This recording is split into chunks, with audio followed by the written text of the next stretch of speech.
Palmer.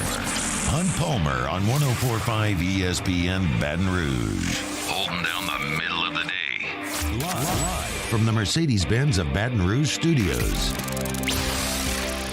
This is Hunt Palmer. Welcome in. Hunt Palmer coming to you from the Mercedes-Benz of Baton Rouge studio downtown in the capital city on this Tuesday. Hope yours is going well. LSU back on the diamond tonight against Central Arkansas. Preview that a little bit later. We'll also chat with Glenn West of Go247 in 30 minutes about it.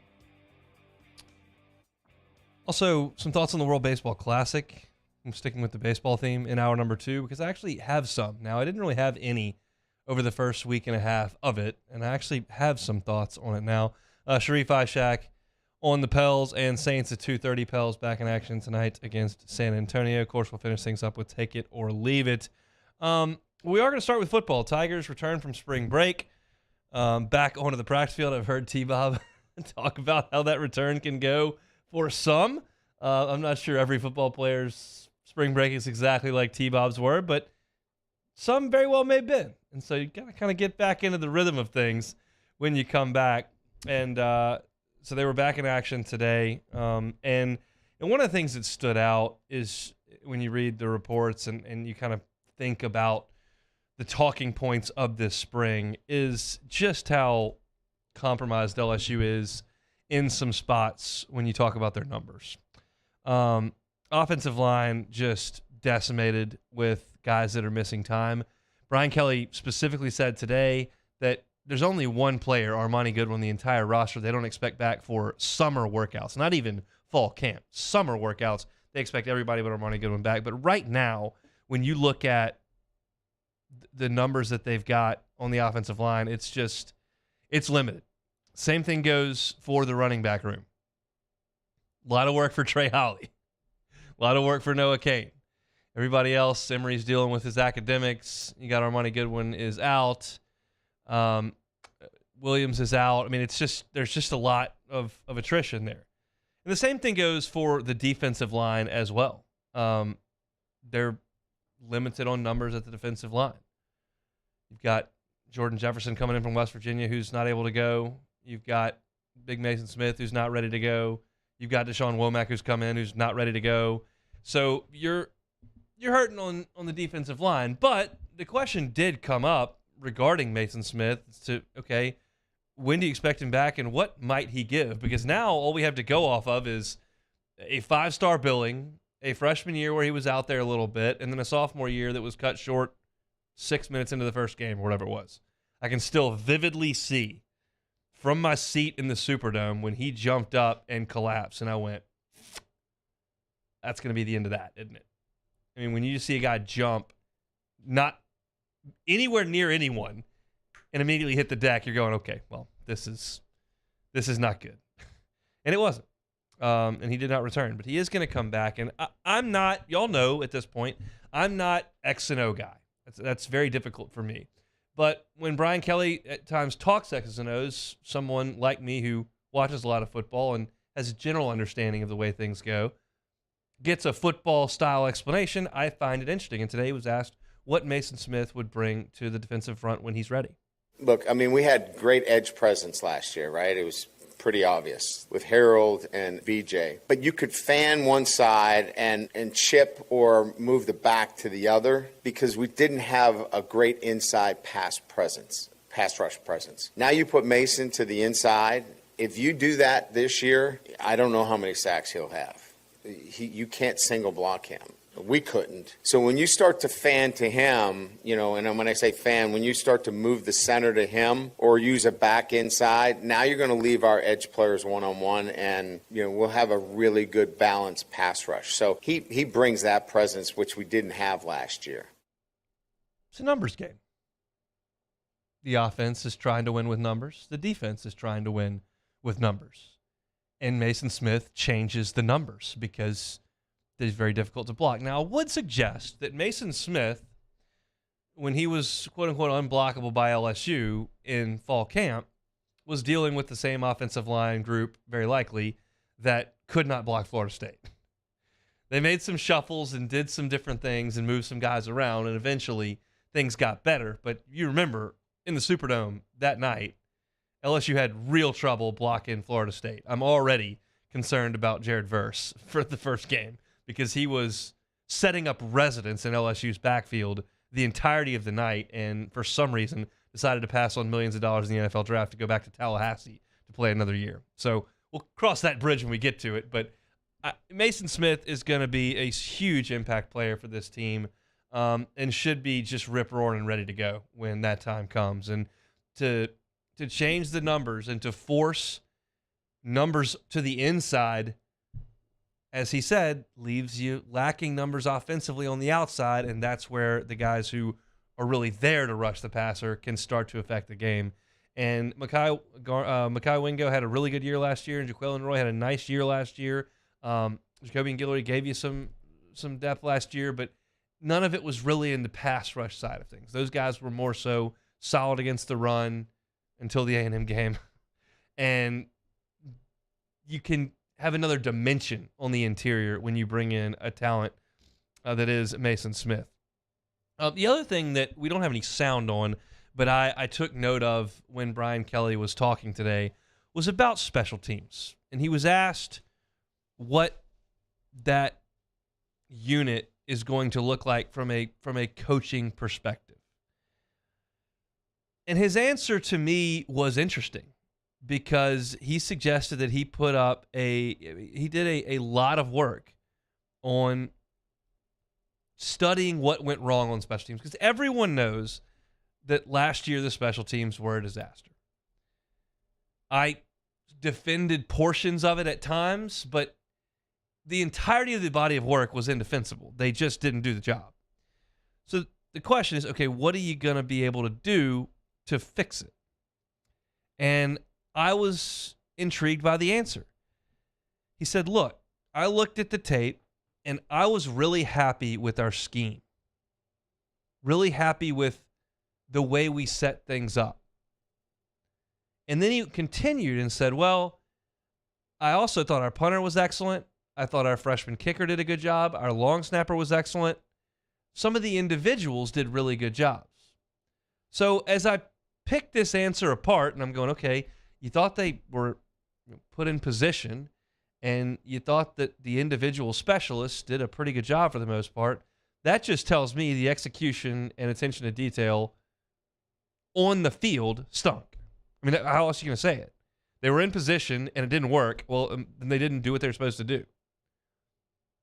So he has made some changes here. You bring in a new special teams coach to coordinate the unit with the help of some on-field analysts that, of course, aren't on the field on game day. And you hope that that's going to fix it. But I was interested to hear him say that he thought the plan was pretty good, and he did continue to say we just didn't field the ball, which is true. They didn't field the ball. I can't put any 0% of the blame, in my opinion, for Malik Neighbors dropping 2 punts against Florida State and Jack Best muffing the opening kickoff against Tennessee. 0% of that blame goes on the special teams coach to me. None. Then you start to get into penalties, holding calls, lack of coverage. Okay, now I can start to get on your page. I'm not just going to take every single mistake that goes on while the special teams unit's on the field and pin that directly on the coach. I'm going to allow for a little nuance there. And once you evaluate the entirety of it over what they play, 14 games, it was not even close to good enough. Some of it was on the coach, some of it wasn't. But I was interested to hear Brian Kelly. It's the first time I'd heard him say, yeah, the scheme was good, preparation was good, just lack of execution, which got to get that cleaned up in a hurry, because you start to play in games that are as important as the ones LSU is going to play and that may be decided by as little as these games could be decided by. You gotta get the guys to execute the plan on special teams. Don't hold. Don't clip. Another thing that happened, I'm just going through the errors that they made last year. I'm going to put 0% of the blame on the special teams coach when you're offsides on the kickoff. I'm pretty sure the 10 guys who were running alongside the kicker know they're not supposed to cross the football before they go. And somebody just did. If it comes to my attention that they didn't know that, well, then we'll have a different discussion. I'm going to assume that the guys knew not to be offsides on the kickoff, and that happened. But then you put the totality of it together. Not good enough. Got to get a lot better on special teams next year. And Brian Kelly did say, felt like they had shored up what they need on the return side of things. I don't know if that's Aaron Anderson. I don't know if that's who they decided is going to be that guy, but they've got to find it, and they'll certainly have a good bit of time to get that done. So Brian Kelly meeting with the media today. LSU spring football in full swing this week after a weird deal. They had 2 practices and then left for a week for spring break and then came back. But they are back now, so we'll continue to cover things, and we'll chat about all this with Glenn West coming up here in 20 minutes from right now. Again, lots to get to on today's show. Want to talk about Colin Hurley at the end of this hour, LSU's quarterback participating out west in a big 7-on-7 camp and has really turned some heads. LSU baseball against Central Arkansas tonight at 6:30. If you want to listen to that game, you can on our sister station, Eagle 98.1, pregame at 6 o'clock, first pitch at 6:30. I want to talk about some of the things I want to see tonight as LSU plays Central Arkansas before a more prominent team from the natural state comes in this weekend. Some World Baseball Classic thoughts, and then Sharif Ishak at 2:30. When we come back, I saw some complaining yesterday, and I got to say, it changed my tune. I was singing one tune 2 weeks ago. I'm singing a different one as of today. I'll tell you what I mean by that. Coming up next on the Hunt Palmer Show. Hunt Palmer on 104.5 ESPN Baton Rouge. One Bath and Closets, onebathandclosets.com is the website. You spend a lot of time in your bathroom. It just doesn't function correctly, doesn't look great, needs an update. One Bath and Closets can do it for you. They're a one-stop shop as far as contractors go. You don't have to call 5 different people who do different things to handle your bathroom renovation. One Bath and Closets does it all. They can do a full-scale reno, or they can just do something simple like a tub-to-shower conversion that can change the aesthetic and the functionality of your bathroom. And on the closet side of things, how much better would your bedroom and living situation be if you had a custom closet? We're all different lifestyles, different attire, different tastes, different things. They can customize it. Your closet to you. Starts with a simple process, starts with a questionnaire, and the end result is a customized closet over at One Bath and Closets. And if you tell them at One Bath and Closets that the Hunt Palmer Show sent you, they're not going to charge you for the labor to rip out your current closet or install the new one. Onebathandclosets.com is the website. Onebathandclosets.com. Our listeners fire off their opinions on the jimsfirearms.net hotline at 499-1045. Keep listening for your next chance to shoot us your thoughts with the jimsfirearms.net hotline on 104.5 ESPN Baton Rouge. Bayou Ford has $10,000 off MSRP on select new 2022 Ford F-150 trucks. $10,000 off plus 0% financing. And all new Bayou Ford vehicles come with a 1 million mile warranty. The crew at Bayou Ford is going to do right by you. I had to leave my parents. I had to move schools. I don't know anyone here. Everything keeps changing. Why is this happening to me? I'm sure glad you're here. Change a child's story. There's a child in foster care waiting for a volunteer like you.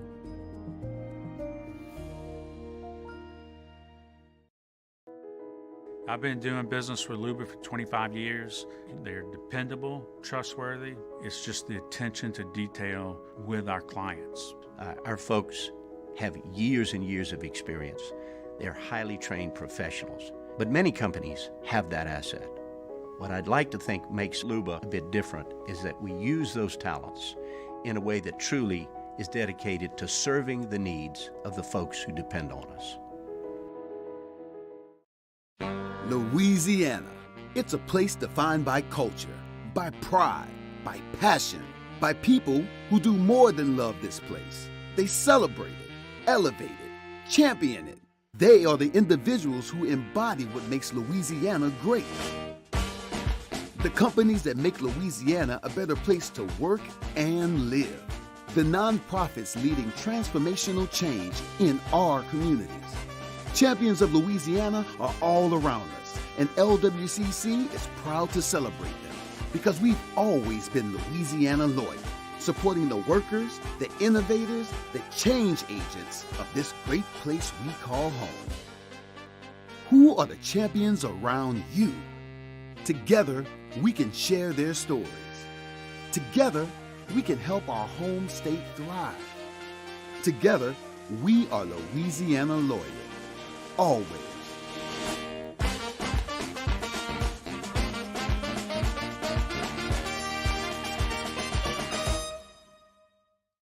Hi, I'm Brandon Landry, founder and CEO of Walker. Hi, my name is Dr. Craig Green. This is Ryan Terrio with HUDCoRoofing.com. Hey, it's Matt Moscona. No matter how big your commercial roofing job, HUDCO can help. My patients come to me because they trust that I can get the job done at a high level. Ryan Terrio and Richard Tilley have the same level of trust when it comes to roofing. If you have a roofing issue, call HUDCO Roofing. Give us a call, 364-1007, and we'll come to your house and give you a free inspection.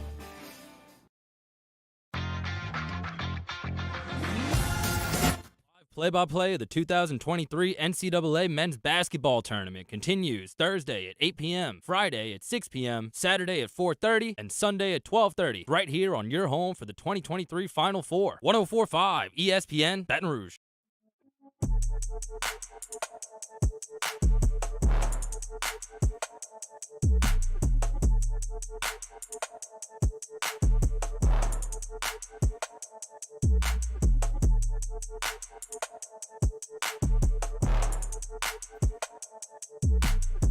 This is Hunt Palmer on 104.5 ESPN Baton Rouge. Glenn West with us in 15 minutes talking football and some baseball as well. I sometimes have a good feel on how exposed my audience is to a certain topic or story that's developing. And sometimes I struggle to grasp just how many of the ears that I'm reaching got eyes on this story. Certainly 2 weeks ago, most of you did. And I gave my thoughts on it. And they've changed drastically based on some comments that were made yesterday. It deals with Antoine Davis and his pursuit of Pete Maravich's scoring record.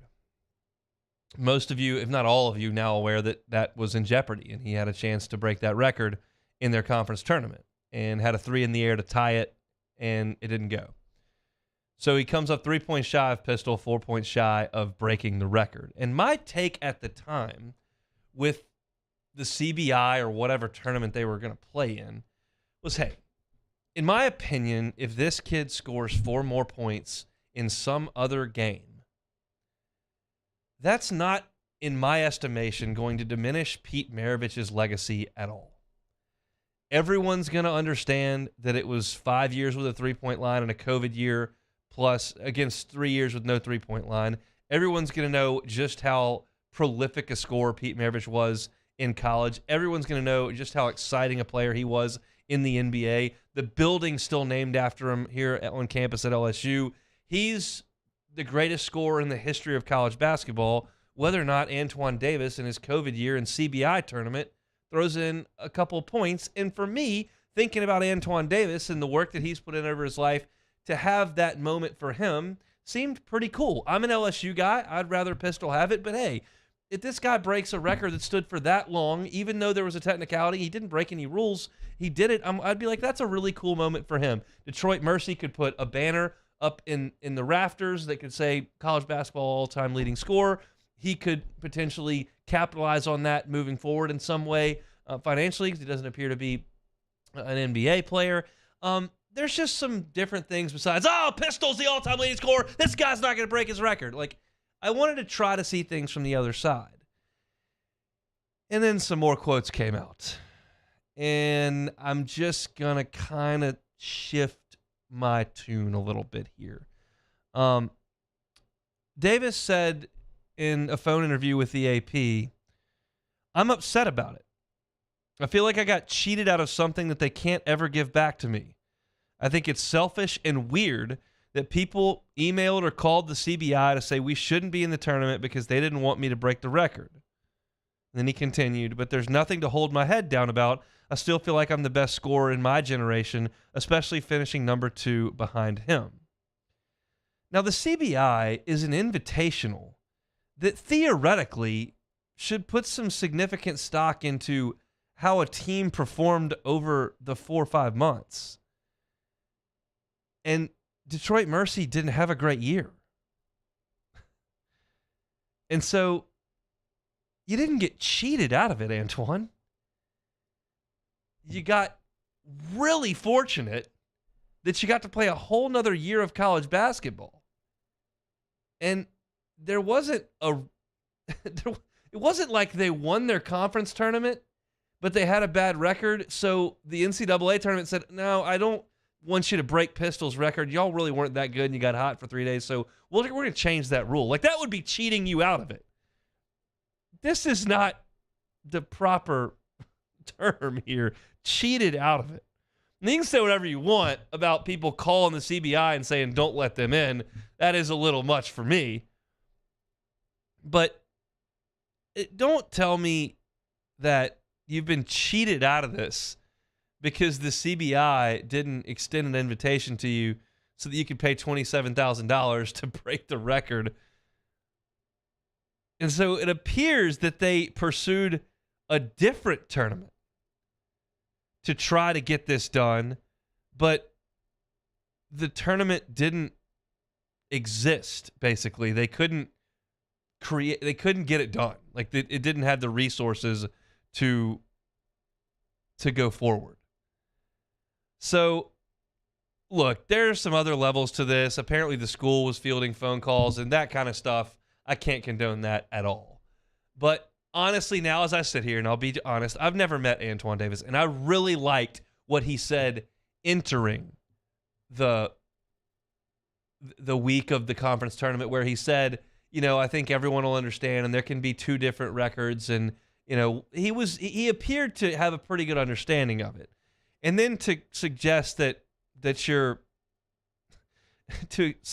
you've been cheated out of it, and then to say that you're the greatest scorer of your generation while you're talking about the CBI being selfish, maybe a little acknowledgement of it would have sounded better. And I'm not trying to bang on the kid, but it's a fairly relevant story because of Pete Maravich's tie here to LSU.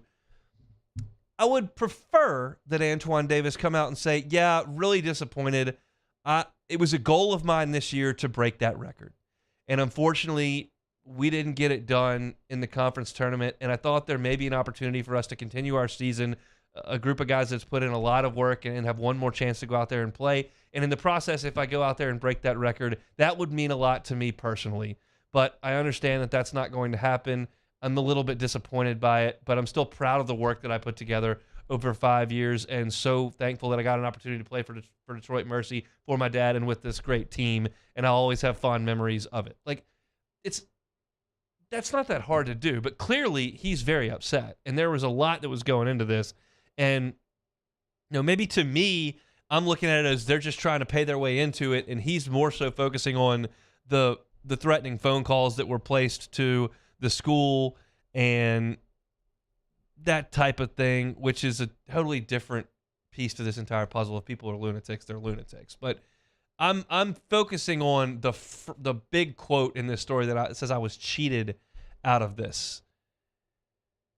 You just weren't. That's just not the way that this works. So Antoine Davis comes up just short of his bid to become the all-time leading scorer in NCAA basketball history. I was on his side thinking it would be cool for him 2 weeks ago. After this quote, I got to look at this and be like, man, that's not exactly the way that I thought you might handle it. But he's obviously very upset. But that story kind of puts to bed now as all that is over. Want to remind you about the bracket challenge we have while we're talking a little bit of basketball here. If your bracket is terrible, like mine is terrible, and have 8 teams left of the 16, we're going to give you a little mulligan here at 104.5 ESPN. We got the $1 million bracket challenge powered by Acura of Baton Rouge and Coors Light. So see how you're stacking up and make fresh picks in a standalone bracket for the Sweet 16 moving forward. The winner of this extra round is going to get $100 in Pluckers gift cards. Got to get your picks in before the first game on Thursday, March the 23rd. It's the $1 Million Bracket Challenge powered by Acura of Baton Rouge and Coors Light. I started looking over the matchups for Thursday this morning just to kind of, I honestly hadn't given much thought to it because I hadn't, you get all the drama of the weekend and you kind of put it to bed and everybody takes a deep breath and goes home and then they go to the new host sites coming up on Wednesday and then you kick it back off on Thursday. But man, some of these matchups are really, really fun. We'll see if Princeton turns into a pumpkin or whatever the case may be. But the big name matchups and some of the way that these teams have played over the last week or 3 weeks, it's going to be a really fun couple of days of NCAA basketball. I mean, just like Arkansas, UConn sounds awesome. Gonzaga, UCLA sounds awesome. Kansas State, Michigan State sounds awesome. A lot to get to over the next couple of days with the Sweet 16 and Elite 8 coming up this weekend. Coming up tonight, LSU and Central Arkansas from the box. Glenn West covers the Tigers for Go 247. He will join us as he does each and every Tuesday. Coming up next on the Hunt Palmer Show. This is Hunt Palmer. In times of need, get a full list of phone numbers, websites, and other important emergency information on the Demco Stormwatch page at 1045ESPN.com. Bayou Chrysler Dodge Jeep Ram has $10,000 off new 2022 Jeep Gladiators and $8,000 off new 23 Jeep Grand Cherokees. All new Bayou automotive vehicles come with a 1 million mile warranty. If you need sales or service, the crew at Bayou is going to do right by you. At Ochsner, we know healing is a team sport. That's why we've partnered with world-renowned orthopedic surgeon Dr. James Andrews to create the Ochsner Andrews Orthopedics and Sports Medicine Institute. Whether you're a professional athlete or a weekend warrior, our team of specialists are dedicated to getting you back in the game. So whatever your reasons are for reaching your personal best, we've only got one: you. Ochsner Andrews Institute. Long live you. Electricity is all around us, and our families depend on it. Every day is sparked by the power of a cold drink or a warm meal, a movie night, and a comforting light at the end of a dark hallway. From sunrise to sunset, playtime to bedtime, our team is ready to take care of your electrical needs. Even in the case of an after-hours emergency, the light in your life shines brighter with Mr. Electric.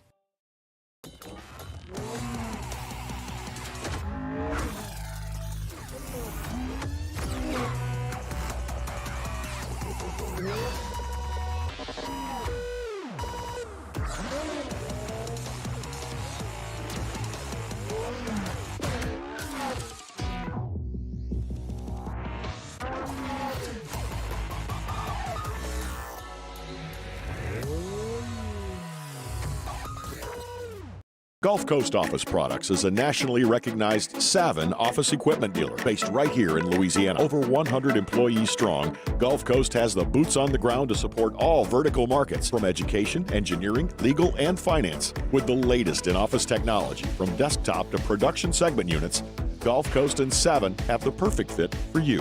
Call 225-756-2644. That's 756-2644 for Gulf Coast Office Products. I had to leave my parents. I had to move schools. I don't know anyone here. Everything keeps changing. Why is this happening to me? I'm sure glad you're here. Change a child's story. There's a child in foster care waiting for a volunteer like you.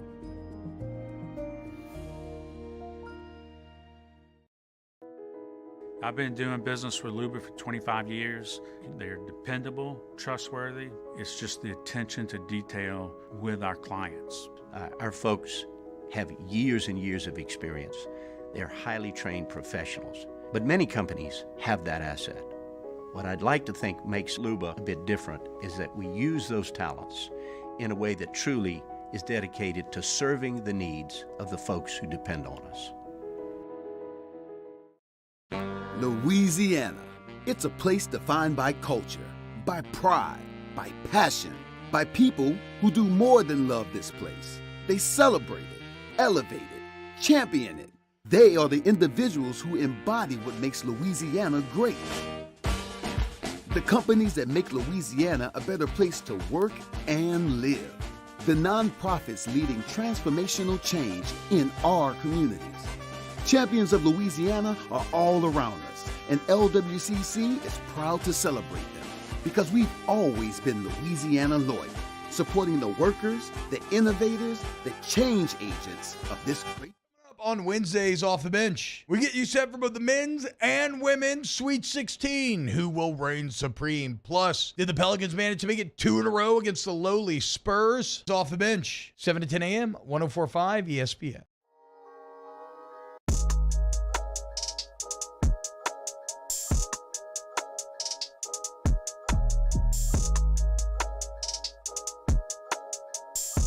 You're listening to Hunt Palmer on 104.5 ESPN Baton Rouge. We'll talk about Colin Hurley, LSU quarterback commitment, coming up to close out hour number 1 before we get to some LSU baseball in hour 2. Central Arkansas coming to town tonight for a 6:30 first pitch at the Box. Glenn West probably be there. Was at practice this morning. Joins us now on the Jim's Firearms Hotline. Glenn, how are you? I'm doing great, Hunt. How are you? Doing good. I heard you, I believe, ask Brian Kelly about Jaden Daniels this morning. Your thoughts on his answer? Yeah, I mean, I think it was a pretty traditional answer. It sounded like they did a lot of research and had a lot of, talks with Jaden kind of leading into his decision about whether he wanted to go pro or whether he wanted to come back. I think really the initial feeling was last year when he joined the program that it would be a kind of one and done kind of year if he won the job. And I think as the season went on, you kind of saw flashes of potentially, him electing to return to the program. And I think it was really important that they got him back for a second year. Obviously, with the continuity that it provides this offense, and he's an electric athlete. I think that doesn't really have to be said. And now if they can continue to craft his passing game, continue to hone in on some of the things that can make him more dynamic next season, I think they're certainly going to be in a great place offensively. What position group is going to get the most quality work in the spring? I ask it that way because it feels like the running backs are really compromised on depth, offensive line, defensive line really compromised on depth. Is there one position out there that you look and go, oh, they kind of got their guys? Yeah, I think cornerback is going to be really, really important. I mean, you've got a lot of new faces in there, but all those guys are healthy. And I was talking about it with a couple of reporters out there this morning. They're long. They're really long. They've got great athletes out there. They're big, some good size to them as well. So, that's probably one position group that's far from settled, but it's going to be one that has got a lot of health right now. They're cooking in terms of their availability, and I think those guys are going to have a really solid couple weeks. And Denver Harris is a big name on there. Javian Tomiano, the freshman, doesn't look like a freshman to me. I mean, he's a big guy. And so I think they're going to be certainly a position group to watch as spring moves forward. Brian Kelly was asked about Denver Harris today. I was vocal on this show when his name came out. I knew what had gone on in College Station. I said, I don't think so. I'll pass on that. Turns out LSU decided that was not the direction they were going to go. They were going to do their due diligence and bring him in. What did you take from the answer that Brian Kelly gave about the acceptance of Denver Harris into the program? Yeah, I think they did their homework on all that stuff. They had a lot of conversations with not only Harris but also with close family members that were going to be around. I think he has a lot of family ties to Baton Rouge and to Louisiana, and I think that played a huge role in getting him over here.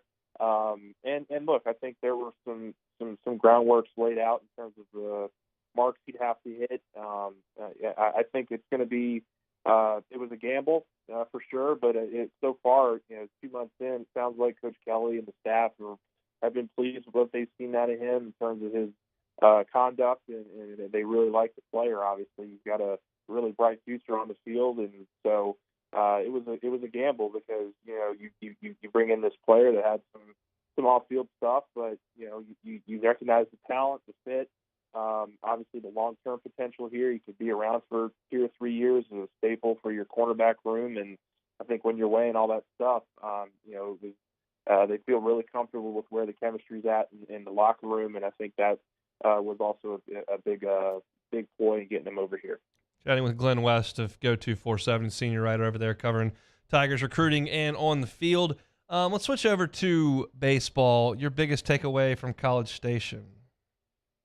I think probably for me, the offense and how well it traveled. Leading into Sunday, I think they had forced 33 free passes via walk and hit by pitch, and that's something that's really going to be able to translate no matter if you're at Alex Box or if you're in the SEC tournament, if you're in Omaha. The approach at the plate, I think, was really pristine those first couple days.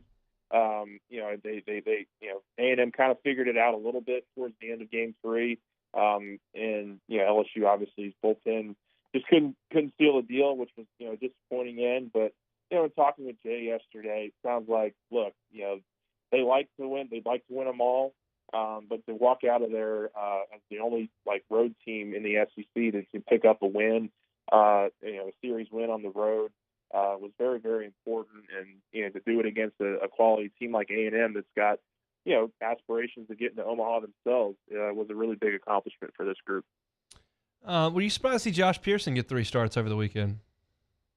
Yeah, that was probably the surprise of the weekend, honestly. I mean, I didn't really know kind of what his role would look like heading into SEC play, but, Jay had a conversation with him late last week, right before the series. And just the trust that he has in Pearson, I think, was evident. Last year, this was a guy that batted nearly 300 in SEC play, really was like a fixture in that lineup every day, hitting behind Dylan Cruz and Trey Morgan, and led off a lot for this team. So he went through a couple of scuffles, is what Jay Johnson kind of told us in the fall and the spring in terms of his at the plate approach and whatnot. But he'd really seen some improvement here over the last couple of weeks in his at-bats and the opportunities that he had gotten. And so they made the move to throw him out there, and he responded. I thought he played really well. Would expect him to continue to be kind of a fixture in this lineup, at least in the immediate future. Who do you expect to see leading off tonight? Leading off at the plate offensively? Oh, okay. I mean, look, I like what they did with Kling there for a little while. I really like Dugas in the leadoff spot. I think that was probably your guy that I think they could probably go back to and really help, and because he's just a guy that's going to get on base. He's done a really nice job of that this year. His strikeouts are down, his walks are up, and he's putting the bat on the ball, which is really, really good. So I'd say Dugas.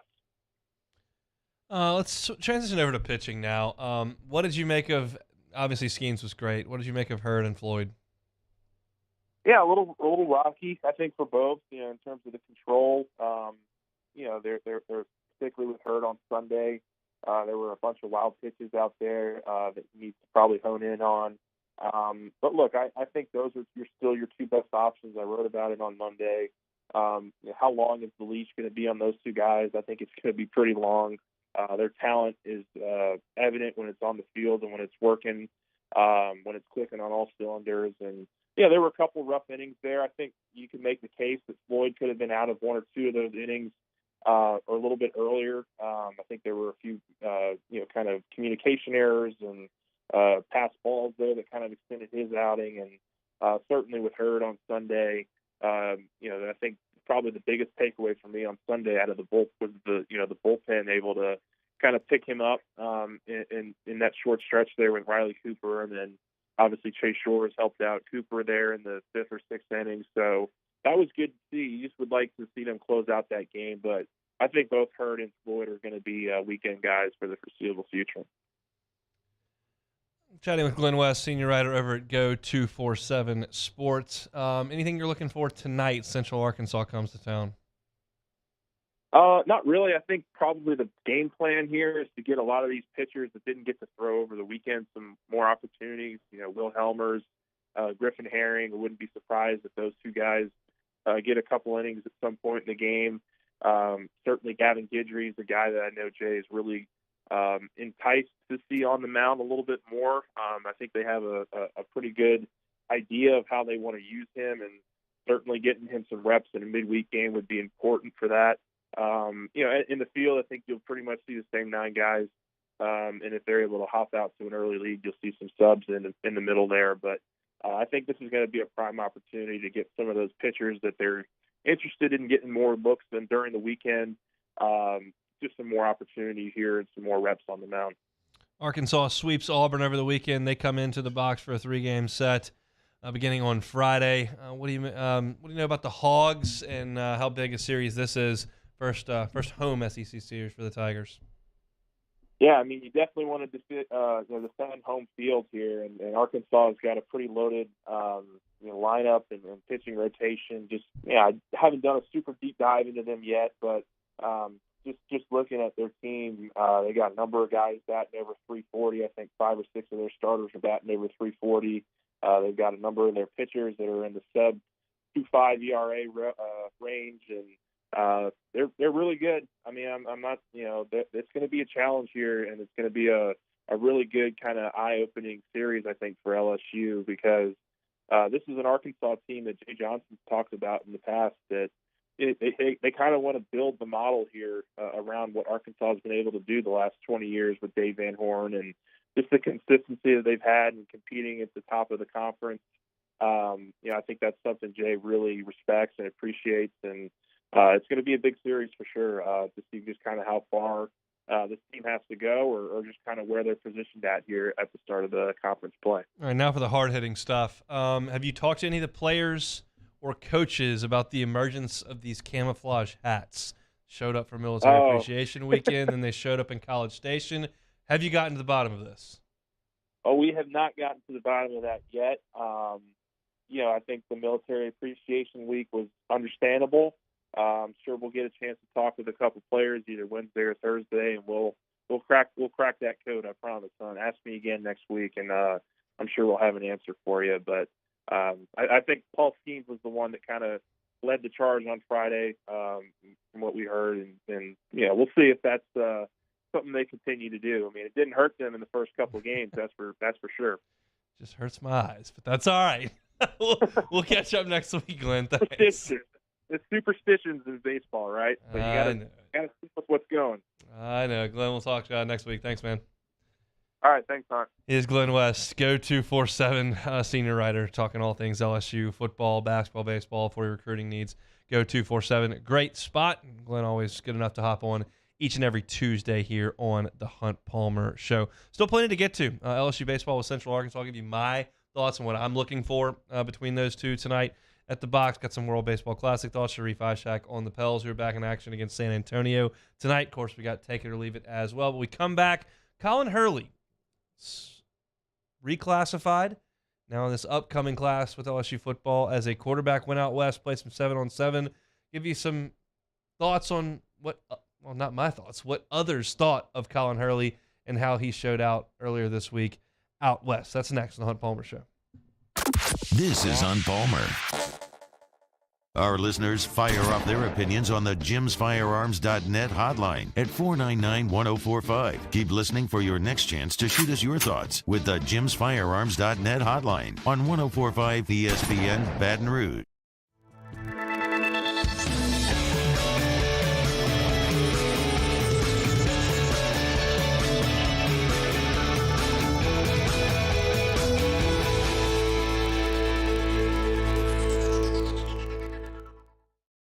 Follow us on Twitter at 1045ESPN to cast your vote in the Citizens Bank and Trust Poll of the Day. Vote daily inside Off the Bench, anytime. Hunt Palmer. And after further review, Citizens Bank and Trust brings you the Poll of the Day via Twitter at 1045ESPN.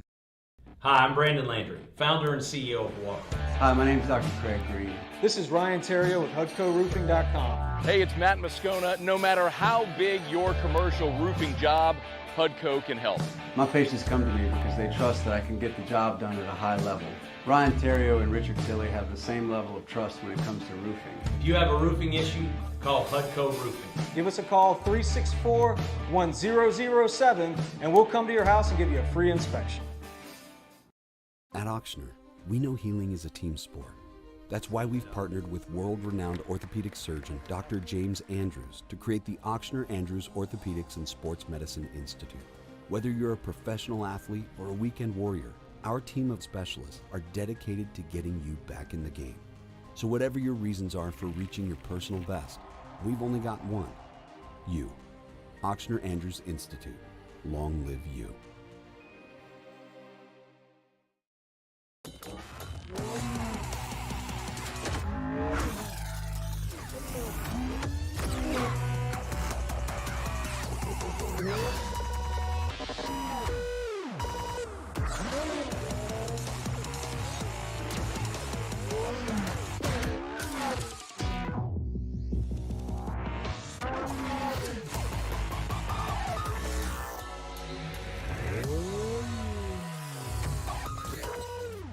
Gulf Coast Office Products is a nationally recognized Savin office equipment dealer based right here in Louisiana. Over 100 employees strong, Gulf Coast has the boots on the ground to support all vertical markets from education, engineering, legal, and finance. With the latest in office technology from desktop to production segment units, Gulf Coast and Savin have the perfect fit for you. Call 225-756-2644. That's 756-2644 for Gulf Coast Office Products. I had to leave my parents. I had to move schools. I don't know anyone here. Everything keeps changing. Why is this happening to me? I'm sure glad you're here. Change a child's story. There's a child in foster care waiting for a volunteer like you.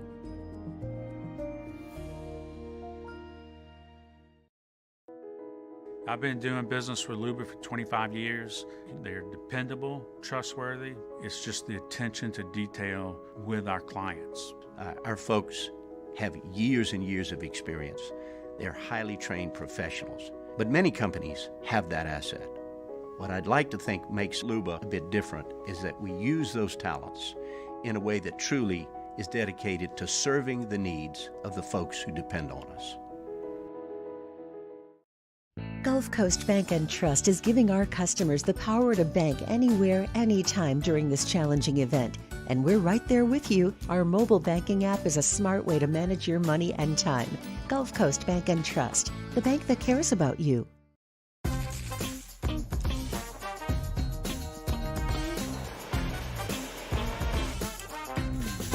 Charles Hannigruff, join us for the Wednesday edition of Hanny Time. Scott Rabelais from The Advocate joins us. He's in Greenville with the LSU women's basketball team, and we do first class, second class, no class. Hanny Time, noon weekdays, 104.5, ESPN Baton Rouge.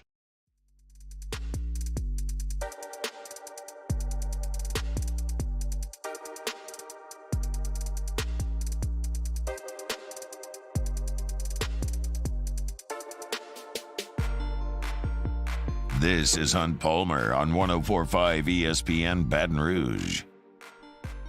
Closing out hour number one here. Last week I had Shay Dixon on. We were at Pluckers on Thursday watching some hoops, and as part of the segment we talked about the big weekend that LSU had previously and some of the offers that had gone out, some of the commitments they had gotten, and I thought it was a really informative segment that Shay gave us, and he got great information over there. But I ended the segment. I said, "Tell me about Colin Hurley." Because I just think it's the most interesting recruit to talk about. If you don't have, Leonard Fournette or one of those guys who's just been on the radar for 4 years and is a top 5 player in the country, who's right down the road that everybody in the state knows, that obviously trumps maybe just the out-of-state quarterback. But Hurley has been interesting to me because he's so young. I mean, when he committed to LSU,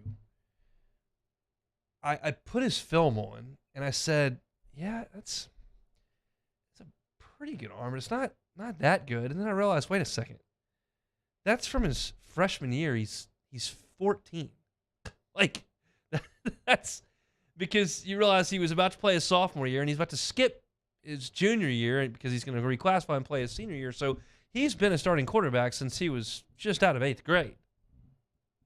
So he's filled out and grown up a little bit. And now you look at Hurley and he's listed at 6 feet and a half, 220 pounds, which for a 16-year-old is pretty stout.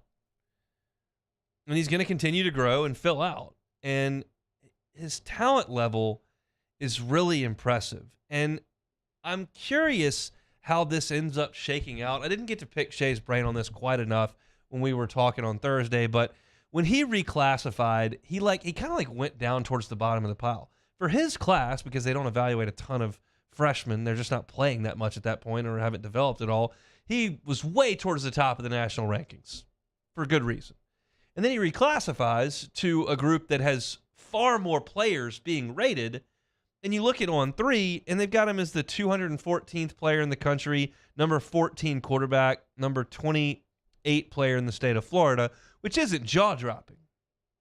But he is impressing continually.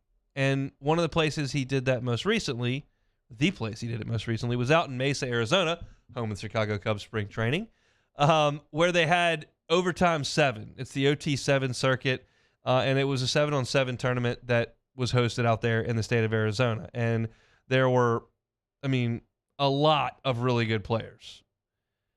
And there were 40 players inside the top 300 for 2024 over at On3. And the MVP of the week went to Cam Coleman, who's a wide receiver from the state of Alabama. That doesn't sound great. Sounds like I probably know where he's headed. But if you scroll down a little bit, as they ranked the players in the top 10 from this big national tournament in Mesa, Arizona, number 4 on the list is Colin Hurley.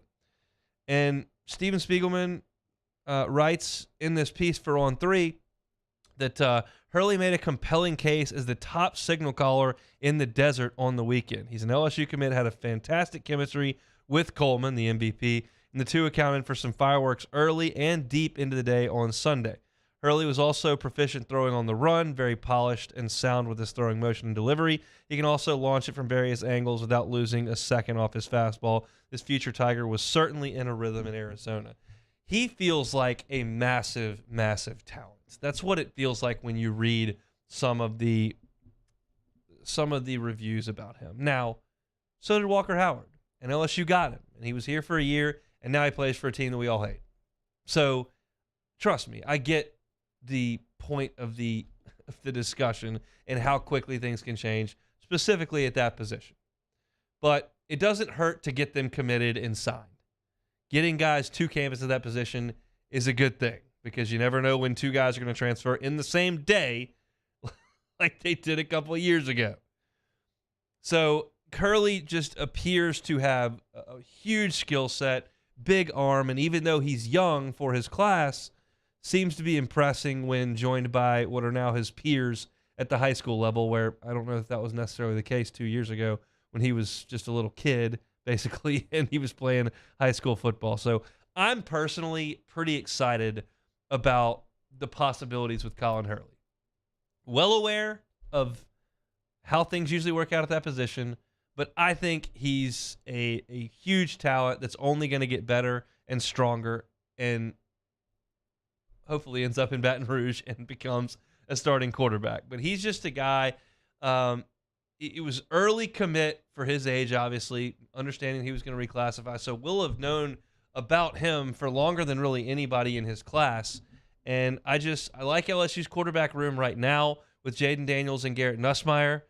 Ricky Collins adds a little depth there, and I think the talent and potential that Colin Hurley has coming up next is in a really, really good spot. Now, it's all got to overhaul in time, and you got to work the transfer portal, and you got to continue to bring guys in. I mean, we probably didn't think LSU was going to be in the quarterback market when Miles Brennan's coming back and Garrett Nussmeier's on campus and Walker Howard's coming. You wouldn't figure LSU would be in the transfer market, and boom, Jaden Daniels shows up as your starting quarterback. I get it, but I like Hurley. I think it's an exciting commitment and potential signing, and he certainly showed that in a big-time camp in Mesa over the weekend. So I wanted to mention that here in one of our shorter segments because I think it's an interesting deal. Started today's show talking some football. Brian Kelly on his special teams, Brian Kelly on Mason Smith. Some of the talking points that I wanted to get to, which we did at the top of the show. Antoine Davis from Detroit Mercy feels cheated out of breaking Pete Maravich's scoring record. Not exactly how that works, but I gave my thoughts on it in the middle of hour number one. And, of course, we always have Glenn West on Tuesdays from Go247. If you missed any of that, you can always catch it on demand, 1045ESPN.com's On Demand tab. You can catch us on Spotify or Apple Podcast or Google, or you can catch us on YouTube. We've got a bunch of people hanging out in the Bayou Ford chat. over there on our YouTube channel. Always appreciate if you like, subscribe, rate, review. Helps us to get our content in front of as many people as we can, and that's the goal here over at 104.5 ESPN Baton Rouge. In hour number 2, loads and loads to get to. LSU baseball coming up tonight against Central Arkansas at 6:30. There are some things, 4 specifically, that I really want to see in the game tonight against Central Arkansas. World Baseball Classic was incredible last night, and they'll wrap it up tonight. I'll give you some of my thoughts on that at 2:15. And Sharif Ishak talking about the Pelicans, who were playing the Spurs tonight, and they've kind of got their backs against the wall. Pels need to start putting some games in the win column with some consistency. We'll talk to Sharif and see if he's got any confidence that that can happen. We always finish things up with take it or leave it. Going to toss things over to SportsCenter. Come back with us for hour 2 on this Tuesday. You're listening to the Capital City's leader in sports talk. It's 104.5 ESPN Baton Rouge.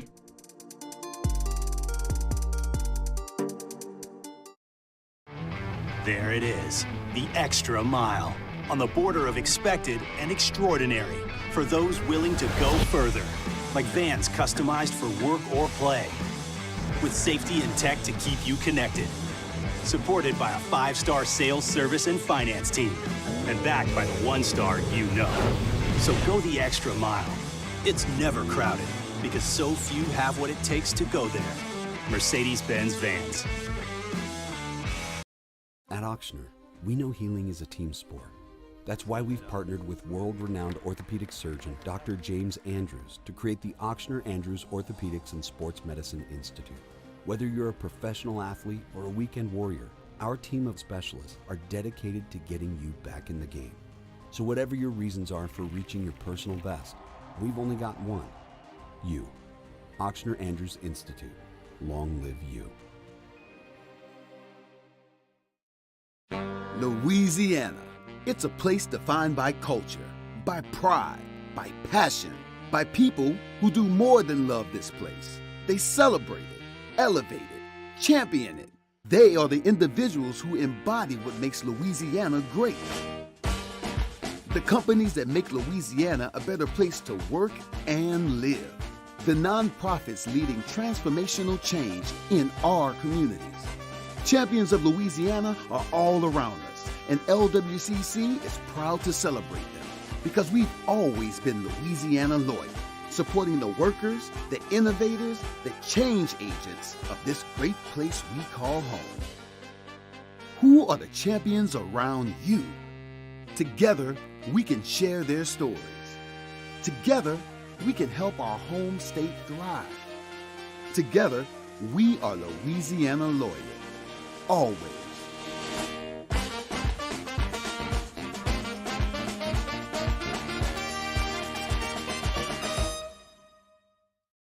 Hi, I'm Brandon Landry, founder and CEO of Walker. Hi, my name is Dr. Craig Green. This is Ryan Terrio with HUDCORoofing.com. Hey, it's Matt Moscona. No matter how big your commercial roofing job, HUDCO can help. My patients come to me because they trust that I can get the job done at a high level. Ryan Terrio and Richard Tilley have the same level of trust when it comes to roofing. If you have a roofing issue, call HUDCO Roofing. Give us a call, 364-1007, and we'll come to your house and give you a free inspection.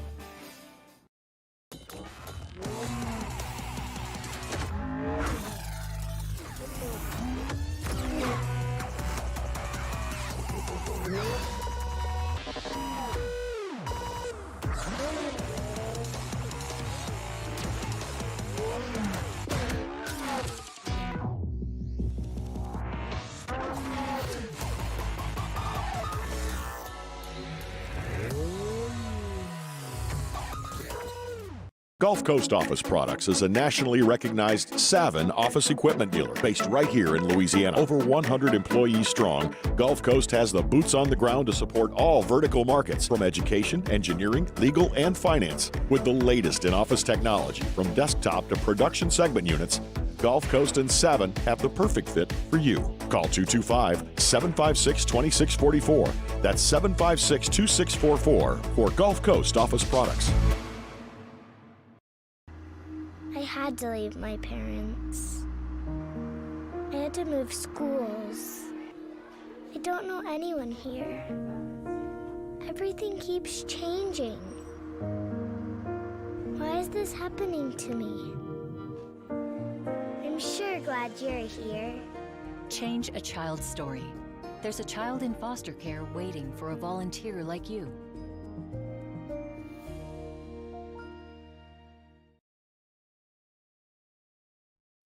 Is SportsCenter. I'm Christine Lisi. Quarterback Cam Newton launching his NFL comeback, throwing at Auburn's Pro Day today. The 33-year-old, a national champ and Heisman Trophy winner with the Tigers, is a free agent, last played during the 2021 season with the Panthers. There should be teams interested in a former NFL MVP and #1 overall pick, in the opinion of Canty and Carlin co-host Chris Canty. I mean, he's not even 34 years old yet. You can't tell me that there are 64 quarterbacks in the world that are better than him. The only question with Cam is, can he stay healthy? Because you need your backup to be reliable, and I think that's been the knock on him for the last 4 or 5 years. Chris Canty on Keyshawn, J. Will, and Max. ESPN's Todd Archer reports the Cowboys agreed to a 1-year deal with free agent running back Ronald Jones. He'll provide depth as a complement to Tony Pollard. Patriots linebacker Dante Hightower, who won 3 Super Bowl championships over his 9-year career, officially announced his retirement today. Fairleigh Dickinson's Tobin Anderson agreed to a 5-year contract to become the next basketball coach at Iona. He led his 16th-seeded Knights to a stunning upset of 1-seed Purdue in the NCAA tournament. He replaces Rick Pitino, now at St. John's. A championship team is about each player being a perfect fit. Same with your vehicle. So for parts that fit, head to eBay Motors and look for the green check. Stay in the game with eBay Guaranteed Fit. ebaymotors.com. Let's ride. Eligible items only. Exclusions apply. Now, Hunt Palmer on 104.5 ESPN Baton Rouge. Holding down the middle of the day. Live from the Mercedes-Benz of Baton Rouge studios. This is Hunt Palmer. Hour 2 here on a Tuesday. Hope your work week is off to a good start. Tigers and Central Arkansas, the Bears, tonight from the box at 6:30. We'll encourage you to get out there and watch some baseball if you do that and head out a little early, or you just want to come hang out with us as Plucker Sports Trivia. We support that too. 8:30, we'll be out there. Sports Trivia, we'll be watching some World Baseball Classic, watching some probably NIT basketball, I'd imagine, is on right now. And certainly they will have the LSU Central Arkansas game on at Pluckers as well. So come hang out with us, watch some sports on TV. Great food, great drinks, always a great time. 8:30, Nicholson Pluckers. We will be there tonight. Some things I want to see. First, just a brief look at Central Arkansas. This is actually their first game ever against a #1 team in the country. They played a top 10 team last month and beat them. They have not played a #1 team in the country in school history. They are 11-8, 3-0. They swept North Alabama in their first A-Sun series last weekend. It was at home. They've got a guy that's raking and has been awesome all year. It's A.J. Mendolia. He's hitting .438. He's gotten on base in all 19 games. His on-base percentage is .561. So impressive stats there, but it's about LSU in the midweek tonight, not about who they're playing, the Bears. Not too interested in that. I want to see some things from this LSU team. I think the first thing we'll get to find out before they even throw a pitch is, what does LSU do in the leadoff spot? We know that Kling struggled over the weekend. I also think that Kling's got an enormous upside, and if you left him in the leadoff spot, I think he would figure it out. But do you want to put Gavin Dugas back in the leadoff spot? Do you want to put Josh Pearson up there if you're looking for a little bit of a change of pace? I feel like it's likely they're going to put a right-handed hitter there because Morgan's going to hit next, and then Cruz is going to hit next. So you want to alternate them. That's what it feels like they're going to do. So I would bet on Kling or Dugas in that spot. But I'm curious, and we'll see the lineup as it comes out at around 5 o'clock or so. What do they do at the leadoff spot? You would imagine in this game you're not going to see Chase Shores, probably not going to see Christian Little. I guess you could, but I would kind of doubt it. So you're going to get to see some other arms that maybe didn't pitch over the weekend or that need to get a little bit of work. I'm still going to hang on to this for a few more weeks. Once this thing gets through 4 or 5 conference weekends, it's unlikely someone emerges from the depths of nowhere to help you. It's possible, but it's unlikely. Right now, I still think I can hold out some significant hope. We talked about Bryce Collins all fall and all early January. And he's gone out there a couple times, and it hasn't gone very well. And I just believe that he can help this team. I'd really like to see him in this game tonight. I'd love it if he started. Said, you're going to go out there and you're going to get 6 guys out. Don't need you to worry about saving some in the tank. Don't need you to worry about, how deep you can get into the game. I don't need you to worry about winning the game, quite frankly. I need you to worry about going out there and getting me 6 outs without letting anybody score. I'm confident that they're working on some mechanical things with him right now. I'm confident that he's got a ton of ability. Where those two things marry and what the result is, I can't tell you yet. But there are already a lot of guys on this team that you kind of understand what their role may or may not be. Cooper, Ackenhausen, Little, even Shores, what you saw over the weekend. I would extend to Garrett Edwards, who I think you feel pretty good about. But I'm not done with Bryce Collins yet. And there's good reason for that.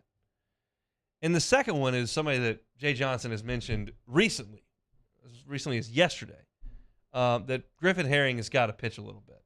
And the assumption from this staff, the expectation from this coaching staff, is that Griffin Herring will one day be a weekend starter in SEC play for LSU. Very likely not this year. I'd be stunned if it was this year. But at some point. And so innings as a freshman, you can get him in the midweek, would be really, really nice to see. So those two guys kind of trump everyone else as far as guys I like to see. Certainly Will Helmers, get out there, see what you got. There are other guys, and I think LSU will pitch quite a few. We'll see if they only play 7 innings, how that affects how many pitchers you can use. But I think they're going to get some guys some work. But chief among them to me are Bryce Collins and Griffin Herring. And then the last thing, Braden Jobert, just kind of MIA in College Station. I didn't hear if there was some kind of situation, if there was any reason for that or injury. I have no idea. But I was surprised to see Pearson, and that's kind of the give and take there, is that if you put Pearson in the lineup and you keep Jones in because he's DHing, you're going to lose Jobert unless you sit Kling. So curious to see if Braden Jobert can get out there and get a plate appearance or 2 this week.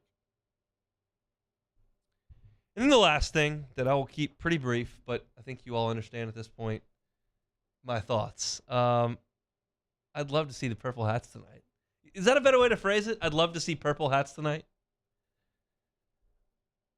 I say this fairly tongue-in-cheek. Like, I realize I make a big deal out of uniforms, and we all yuck it up in the fall when they put on some combat uniform or something new, and I throw a hissy fit and say, I want to see the classic uniforms. And it's fairly tongue-in-cheek. The most important thing is always that LSU wins. And I know that they're never marketing to me. If they were marketing to me, they could stick with a 1996 marketing plan across all 3 sports, and it would work just fine on me.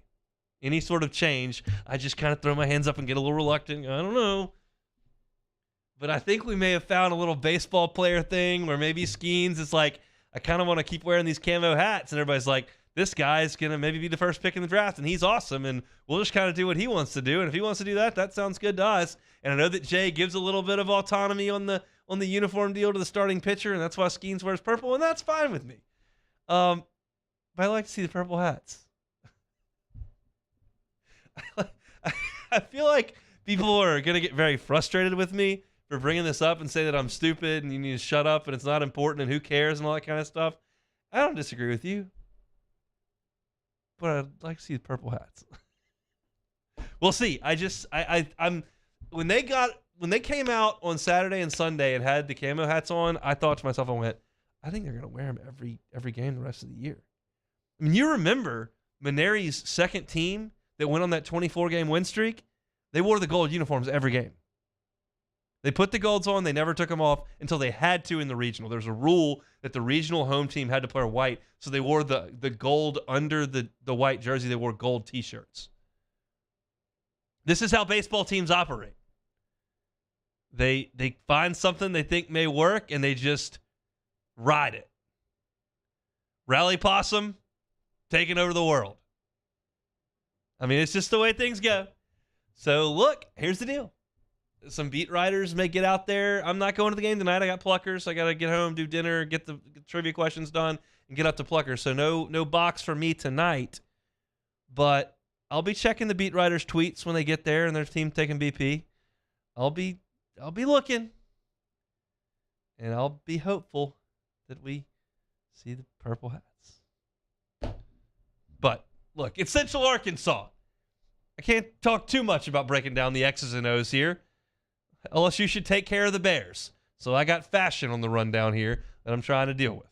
We'll see what the result is. Certainly we'll respond to everything that we see at the box tonight, tomorrow, on tomorrow's show. I have not talked really about the World Baseball Classic on this show because I don't think a lot of people in this market are way in on the Baseball Classic. However, I do have some opinions that have changed over the last 3 weeks on it. Big picture and what we're going to see tonight in the final.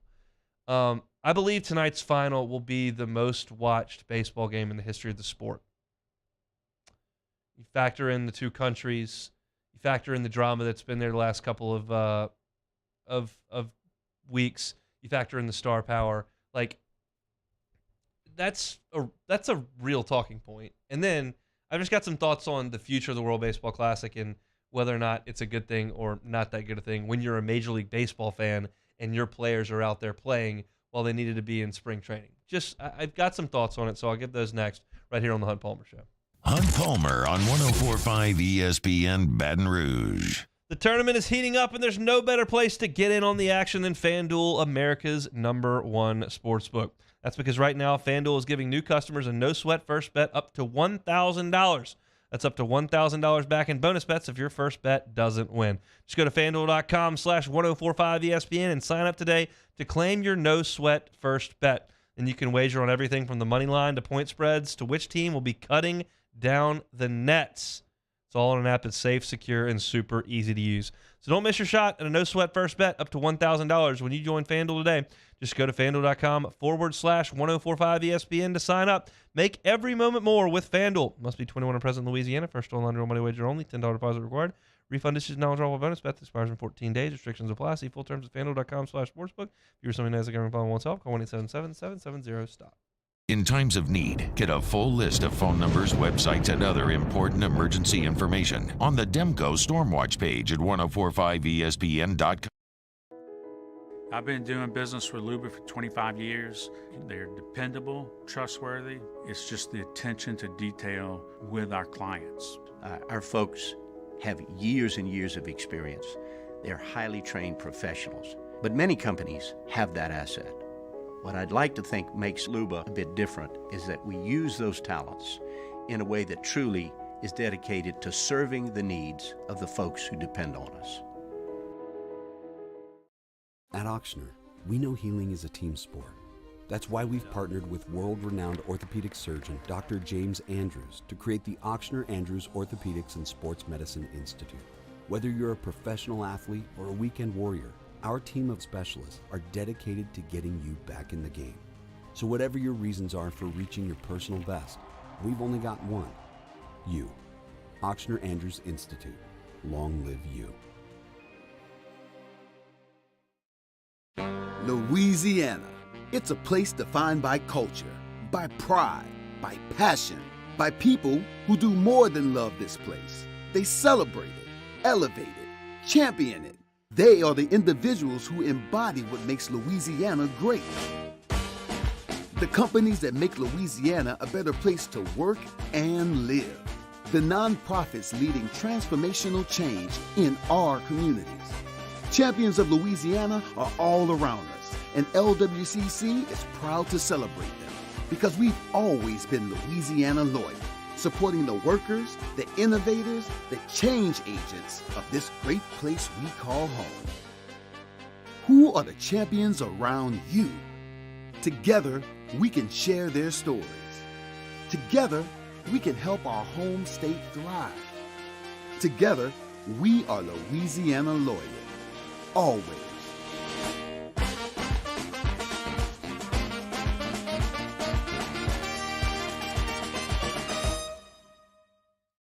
Hi, I'm Brandon Landry, founder and CEO of Walk.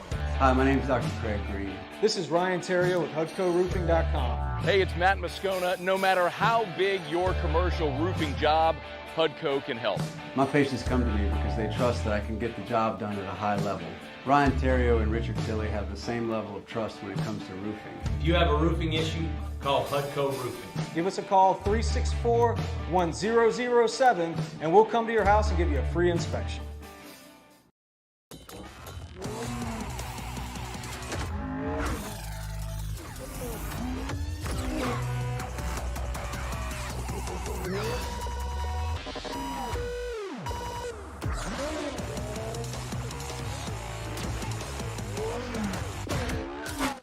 Moscona inviting you to join us for Tuesday's AFR. LSU football back on the practice field, resuming spring drills. We'll hear from Brian Kelly, and we'll preview LSU baseball at the box and Pels Spurs. Join us 3 to 6, 104.5 ESPN Baton Rouge.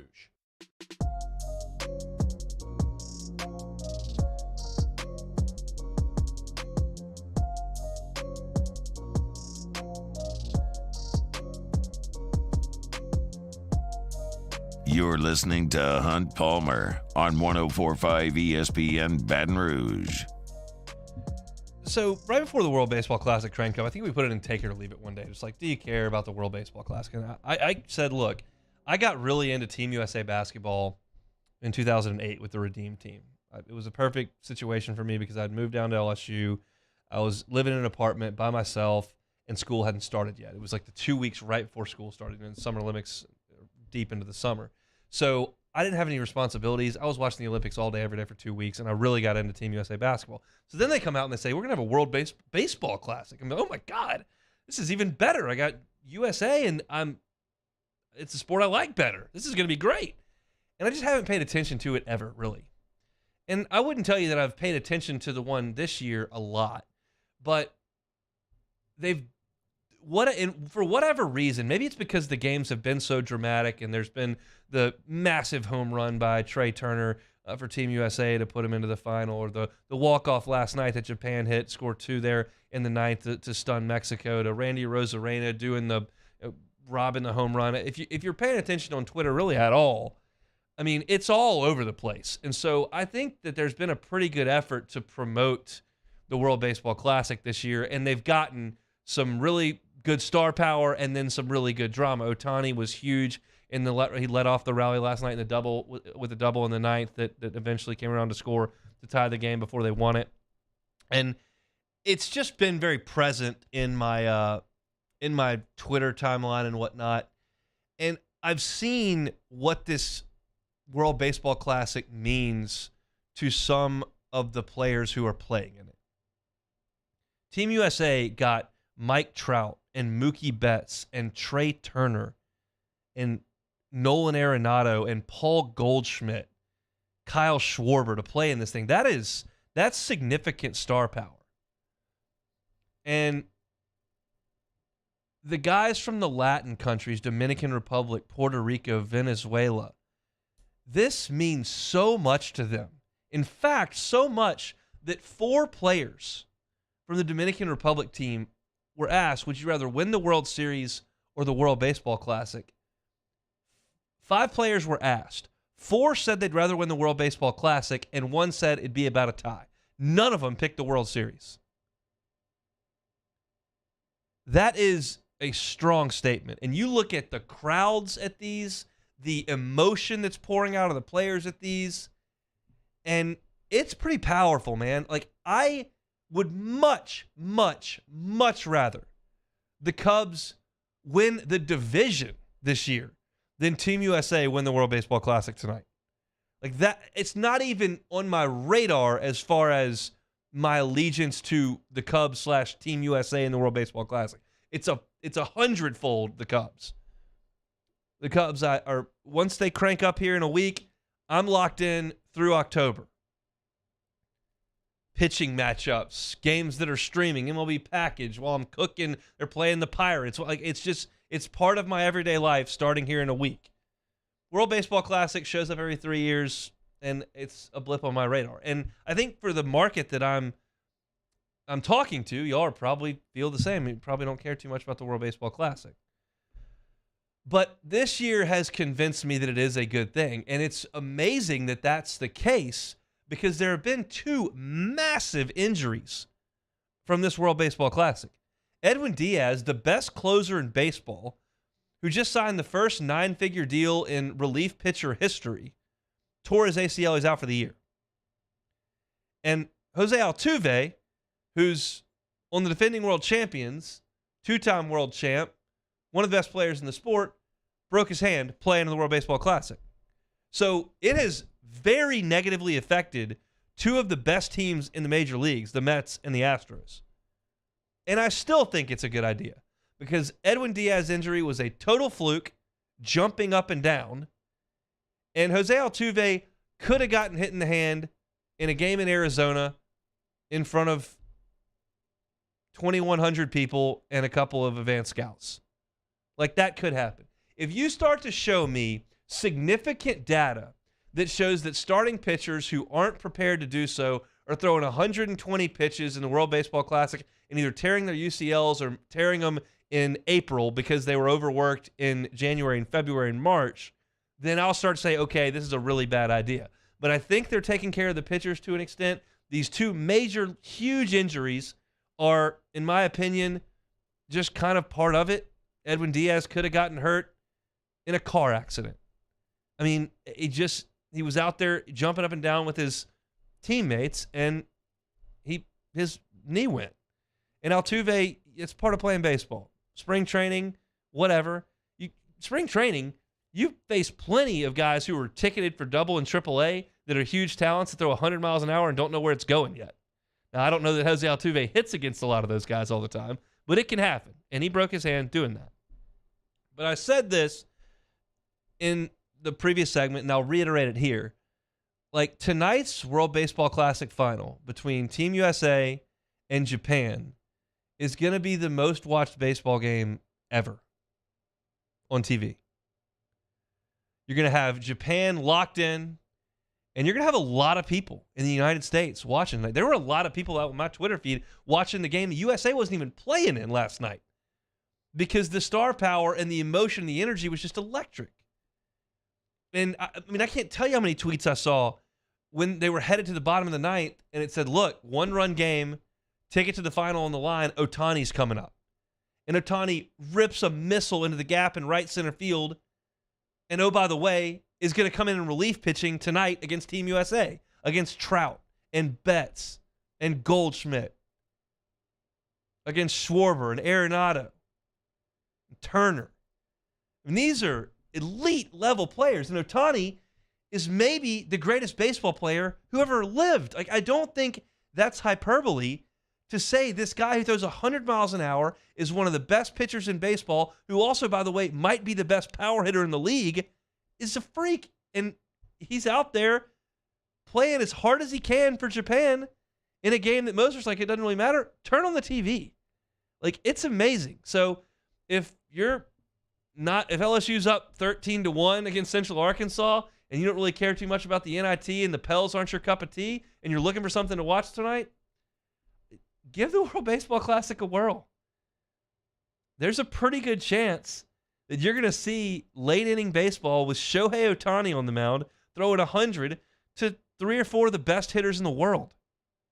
And it's going to be full in Miami, and those teams want to win. So, again, am I going to get nervous or anxious tonight watching the World Baseball Classic as a huge baseball fan who wants Team USA to win? No. I'll care way more about the frickin' Cubs season opener next week that is 1 of 162.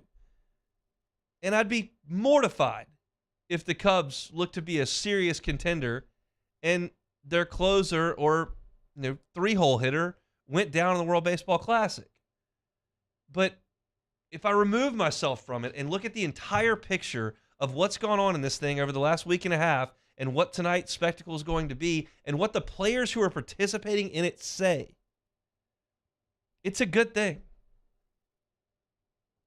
It's been a huge success. And Pluckers is going to have LSU Central Arkansas on tonight. and we'll certainly be watching that. But they'll also have the Pels on, and they'll have the World Baseball Classic on, and I'll be paying attention. Again, we can't have Cy Young candidates throwing 128 pitches, but as long as we take care of the arms, they're prepared and physically ready to go, and the guys want to play, I think the World Baseball Classic has been a huge hit, and I'm excited to watch tonight and what'll be just a massive number that they're going to draw on Fox with these two nations playing. Mexico was right there last night, had to get 3 outs against Japan and couldn't quite nail it down. Japan's probably a little better than Team USA, especially on the mound. Had a guy throwing 100 last night. But I'll be pulling for the Stars and Stripes tonight. We shall see. I appreciate you hanging out with us here on this Tuesday edition of the Hunt Palmer Show. I mentioned Plucker Sports Trivia tonight at 8:30. Very much looking forward to that. Very much looking forward to our discussion coming up here with Sharif Ishak of WDSU. The Pels on the hardwood again tonight against the Spurs. Is Sharif still all optimistic? I can always count on the guy to paint some purple, some black and gold sunshine. Does that translate over to the Pels the way they've played for the last 2 months? We'll see. Sharif's next on the Hunt Palmer Show. Hunt Palmer on 104.5 ESPN Baton Rouge. LWCC is Louisiana loyal. They're a Louisiana company, and they work on the insurance side with tens of thousands of Louisiana companies. But that's not all they do for our great state.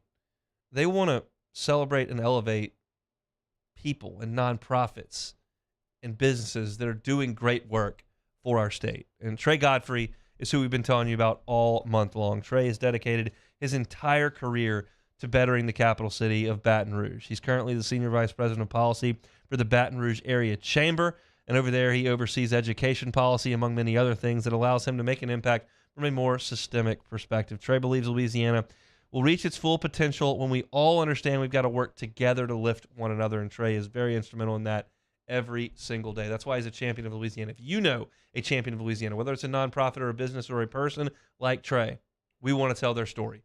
Go to lwcc.com/champions and nominate someone, some entity, some business to be a champion of Louisiana so that we can tell you about them right here on the Hunt Palmer Show. Trey Godfrey is March's champion of Louisiana. LWCC is Louisiana loyal. Our listeners fire off their opinions on the jimsfirearms.net hotline at 499-1045. Keep listening for your next chance to shoot us your thoughts with the jimsfirearms.net hotline on 104.5 ESPN Baton Rouge. Follow us on Twitter at 104.5 ESPN to cast your vote in the Citizens Bank and Trust poll of the day. Vote daily inside Off the Bench, anytime. Hunt Palmer. And after further review, Citizens Bank and Trust brings you the poll of the day via Twitter at 104.5 ESPN.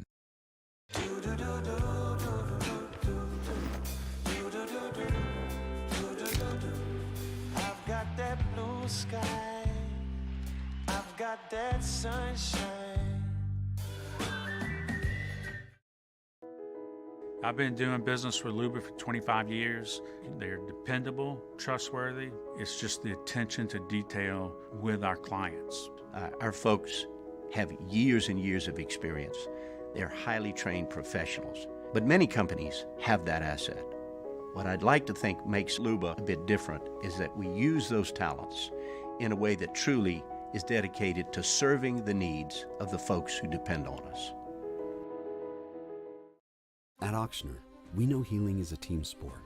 That's why we've partnered with world-renowned orthopedic surgeon Dr. James Andrews to create the Ochsner Andrews Orthopedics and Sports Medicine Institute. Whether you're a professional athlete or a weekend warrior, our team of specialists are dedicated to getting you back in the game. So whatever your reasons are for reaching your personal best, we've only got one.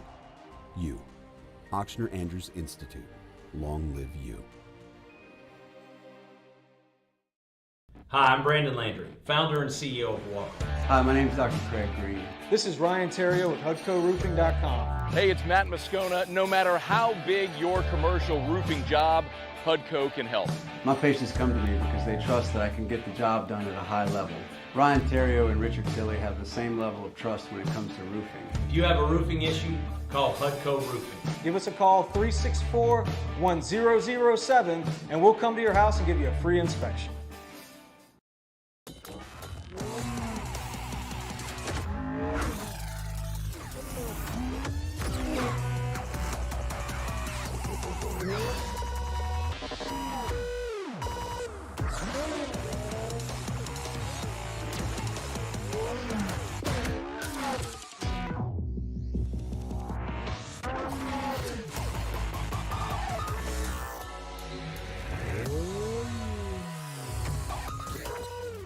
Gulf Coast Office Products is a nationally recognized Savin office equipment dealer based right here in Louisiana. Over 100 employees strong, Gulf Coast has the boots on the ground to support all vertical markets, from education, engineering, legal, and finance. With the latest in office technology, from desktop to production segment units, Gulf Coast and Savin have the perfect fit for you. Call 225-756-2644. That's 756.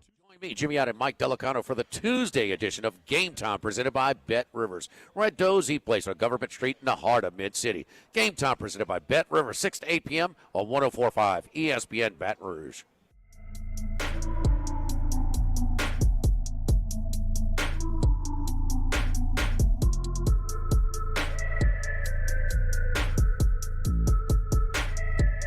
This is Hunt Palmer on 104.5 ESPN Baton Rouge. Let's head down to New Orleans. Sharif Ishak, WDSU. Sharif, generally speaking, you'll give me the positive side of things with the New Orleans Saints. Are you willing at this point to give the positive side of things for the New Orleans Pelicans with 11 games to go?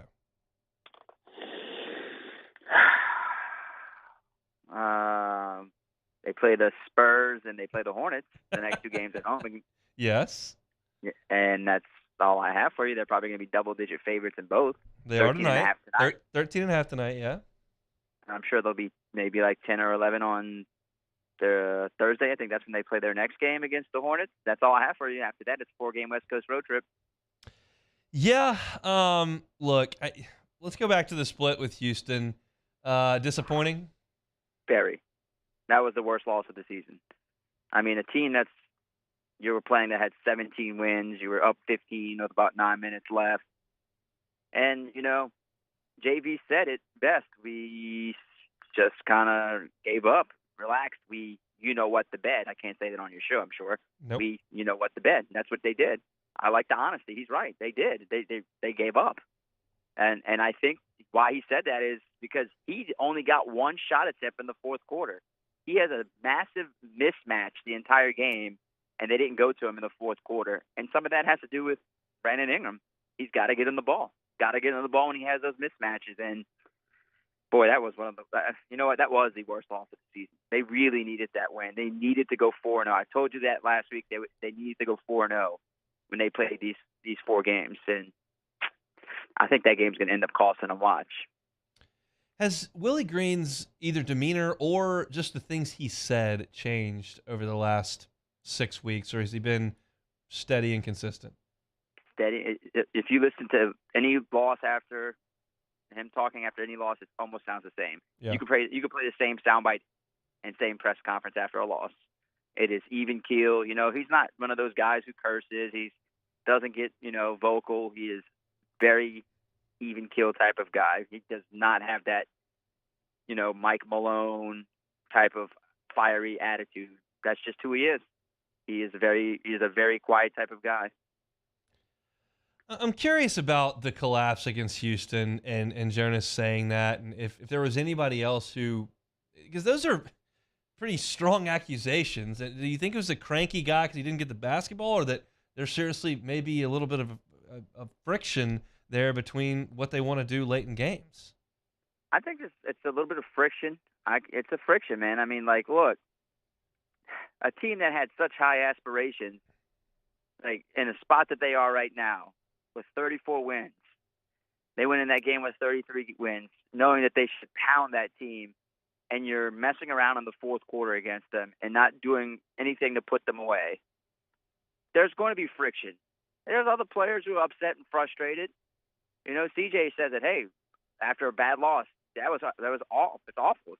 We have to be better than that. It's on us. I mean, they're not going in there pumping sunshine and rainbow every time after a loss. I give them credit for that.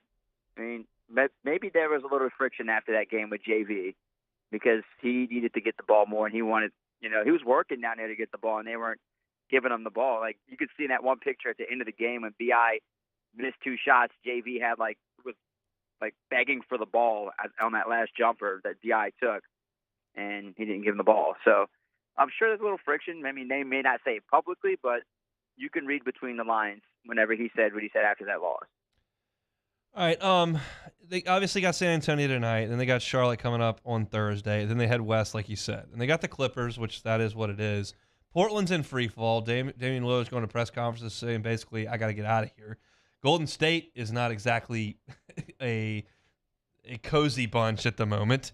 Denver is not very easy, but those games potentially may be a little easier or more winnable than you thought. No, am I trying too hard? You're trying very hard. I mean, there's no such thing. If they cannot beat the Rockets and the Magic, there's no such thing as a winnable game. Like, seriously, there's no such thing as a winnable game. Even against the free-falling Trailblazers, there's no such thing as a winnable game. And that's why I said they need to go 4-2 in the next 6 games. 5-1 will be ultimate and amazing. But winning at Golden State, I like the matchup against the Clippers. I really, for some reason, they have the Clippers number. And if they can steal another one of those other, 2 games, I mean, Denver, I don't know if they can steal. Denver has kind of has been up all over the place post All-Star break. I don't know what's going on with them. They've been all over the place, but they could steal maybe if they could get the Clippers and Blazers and steal one of the other 2, more than likely it'd have to be Golden State, who's awesome at home, but they'd have to steal one. But they have to obviously win these next 2 games, which I thought were going to be easy, but with this team, who knows anymore?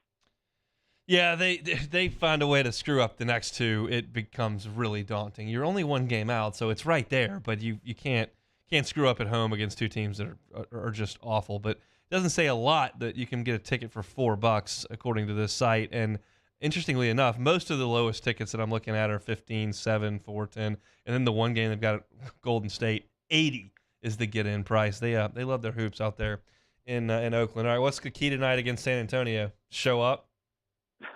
Show up would be a start, and a quick start would be another good start for them.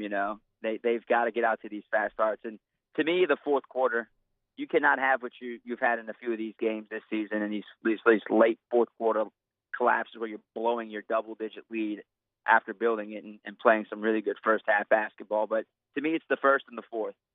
Got to find ways to be better, and please get the ball to JV. I said it last week against the Lakers, which, by the way, I was wrong. They were down about 40 points in the third quarter. I thought they would win that game. Nope. And I said Brandon Ingram wouldn't play, and both things happened. He lost and he played. But to me, I think you got to punish this team. You just go at them, man. Go inside. Just take care of business. Just don't overcomplicate the game. That's what it pretty much comes down to. Sometimes they are making this game a little bit more difficult on themselves than it needs to be. When we talk next, they'll have played 4 games: San Antonio, Charlotte, at LA, and at Portland. They'll be on the second leg of that back-to-back with Golden State before we talk. So we'll know a lot more as of a week from now. Let's talk a little bit of Saints here, Sharif, before we let you go. Michael Thomas, the details of his new contract came out today. Massive restructuring, roster bonus, and then some incentives on the back end. Your thought on that whole situation? I like it. I like the contract. Essentially 1-year deal. It's not really something that can hurt them next season. They could just, redo it again if he does want to stay, which if he's going to be out there, every single game and meet all those incentives and bonuses, and that's good on him, and it's going to be good for the Saints offense, obviously. But he's out there. It's on a prove it deal. He's got to prove that he can actually, be available to play and be a contributor if he seriously wants that next contract, whether it's with the Saints or another team. And I like it. I like it for Derek Carr, especially since those 2 guys spoke before he signed with the Saints and made it sound like, he was bought into the team. He bought into Derek Carr. I think he's going to be hungry. And I think he's going to be ready to play. I think he's going to be ready to contribute. And something crazy tells me he's going to be probably at his healthiest since the 2019 season. And that's what this offense needs. I'm not saying he's going to be the offensive MVP type of player from 19. Just need a guy who can get you some contested catches. I like the deal. I like the way they put it together. I like what Kai Harley and Mickey Loomis always do. They prove the salary cap nerds wrong every single time. They make it work. So it's going to be – it can't be anything other than good for this offense to have him out there. You feel any better about the Saints' defensive line today than you did back week 2 weeks ago? Last week we talked about Davenport moving on, but not the signings they were going to go make. Yeah, as a whole, I like all 3 guys they brought in last week with Jamal Williams, Colin Saunders, and Nathan Shepard. Yes, I think they've had one of the better off seasons when it comes to free agency so far. But those 2 guys are going to be nice inside. We're not saying those are the guys that are going to go in there and get sacks. Those are the guys that are going to, help that run defense that has massively struggled the last 2 years. That's the one thing that they had to revamp, their run defense up the middle. So yeah, I like what they did there. They're not done yet, hon. I think they're still going to be actively pursuing another guy in the first or second round in the upcoming draft. But if you get a guy who won 2 Super Bowls and Colin Saunders, I think that's that's athletic guy, pretty quick too. So that's something you like. And when you have Shepard who can plug that hole as well in terms of the run game, it's I like those moves. I like to see how they paid for them. They paid really well for those 2 guys, letting Onyemata and Tuttle go for the money that they got. That it was time to move on. The Saints weren't paying them that much money. Well, I mean, the Saints built their defense around being able to stuff the run, and that just kind of went away over the last 2 years. It was time to get some fresh blood, in my opinion. I agree with you. I mean, that's why they just said, "Hey guys, sorry, we're not paying you that money. You got to go." I mean, we're just moving on, and I don't blame them for moving on. And when you get the 2 guys they got on nice deals who've done well at their teams, the Jets and Chiefs, and did exactly what they're looking for, I like it. Maybe I'm a homer here because I'm from here and I cover the Saints all the time. But when you watch the film and like the breakdowns, I went and watched on YouTube of all these guys and their plays, like 8-minute videos. I'm like, okay, I could see why the Saints brought them in and why they're trying to revamp their, the middle of their defense with these 2 guys. But I'm not saying it's the total answer because they can use an end and another tackle. But it's a good start to me. It's a really good start. And I love Jamal Williams. That 20-minute press conference, maybe the best press conference I have ever heard. The guy has a great personality. Give me some detail there. Why do you say that? He came in with his Pokemon hat, his Eevee hat, and went from there, man. His laugh was infectious. It's kind of evil, but it was really funny. He has a chip on his shoulder, but he does it with a good personality. He wants to prove a lot of people wrong. He's led the NFL in rushing touchdowns. His one thing was, well, everyone wants to make a big deal out of all my touchdowns being 1 yard, but I average, more than 6 yards a carry, and I have breakaway speed. He's right, does have some breakaway speed. He can run between the tackles and on the outside, catch the ball too as well.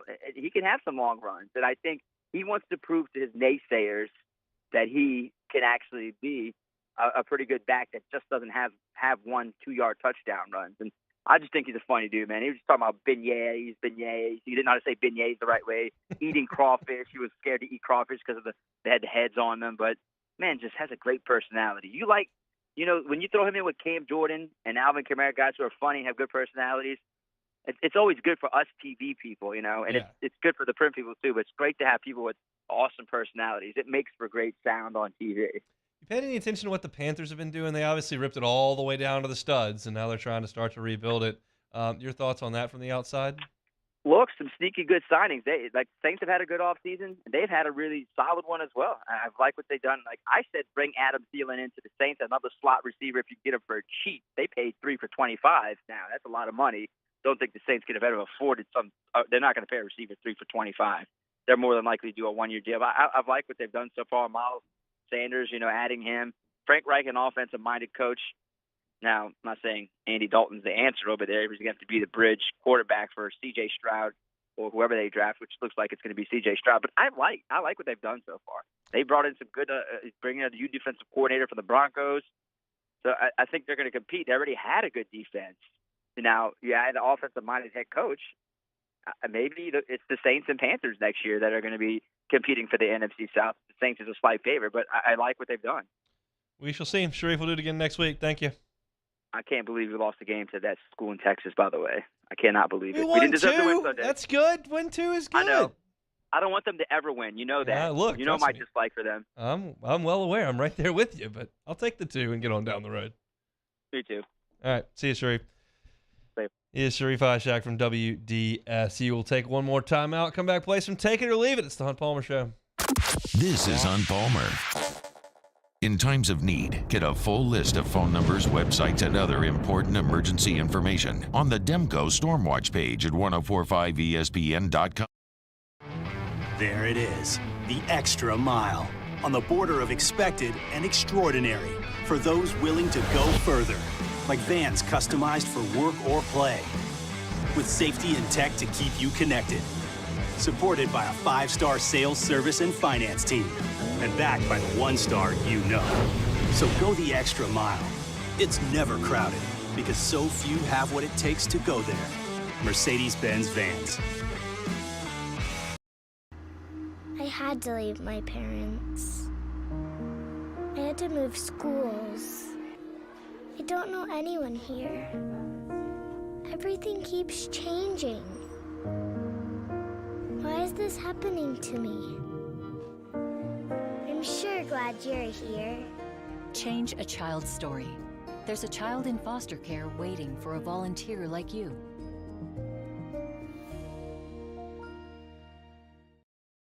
Louisiana. It's a place defined by culture, by pride, by passion, by people who do more than love this place. They celebrate it, elevate it, champion it. They are the individuals who embody what makes Louisiana great. The companies that make Louisiana a better place to work and live. The nonprofits leading transformational change in our communities. Champions of Louisiana are all around us, and LWCC is proud to celebrate them because we've always been Louisiana loyal, supporting the workers, the innovators, the change agents of this great place we call home. Who are the champions around you? Together, we can share their stories. Together, we can help our home state thrive. Together, we are Louisiana loyal. Always.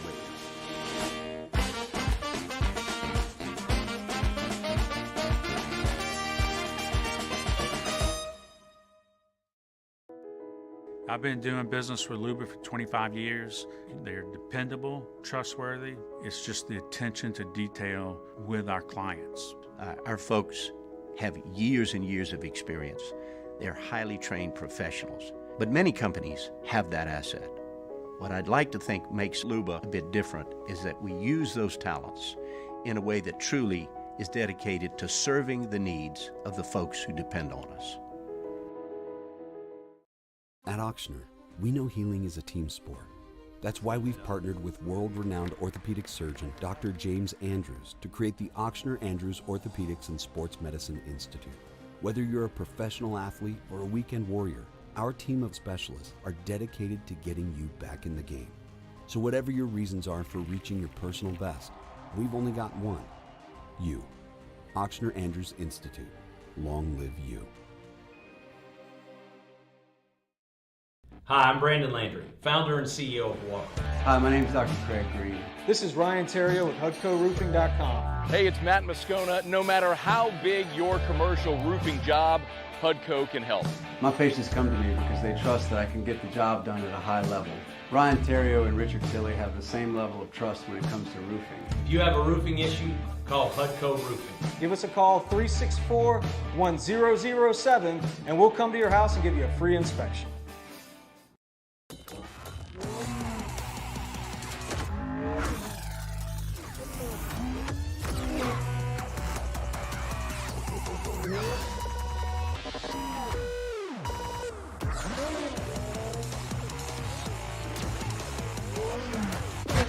Play-by-play of the 2023 NCAA Men's Basketball Tournament continues Thursday at 8 p.m., Friday at 6 p.m., Saturday at 4:30, and Sunday at 12:30, right here on your home for the 2023 Final Four. 104.5 ESPN Baton Rouge.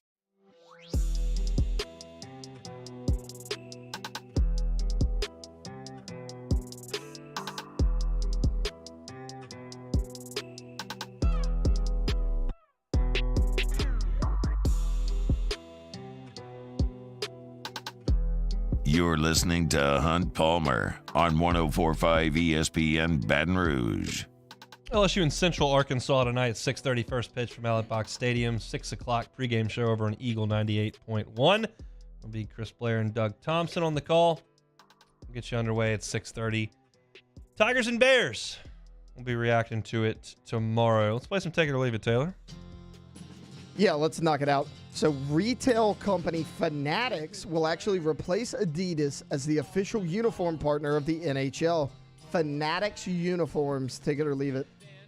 I'll take it. Sure, I'll I take it. couldn't tell you that Adidas was making the sweaters for the NHL. I haven't dug that deep into the NHL fashion world. I'm more concerned with the hats across the street, across Nicholson right now. I can't have too many things going on in my fashion world.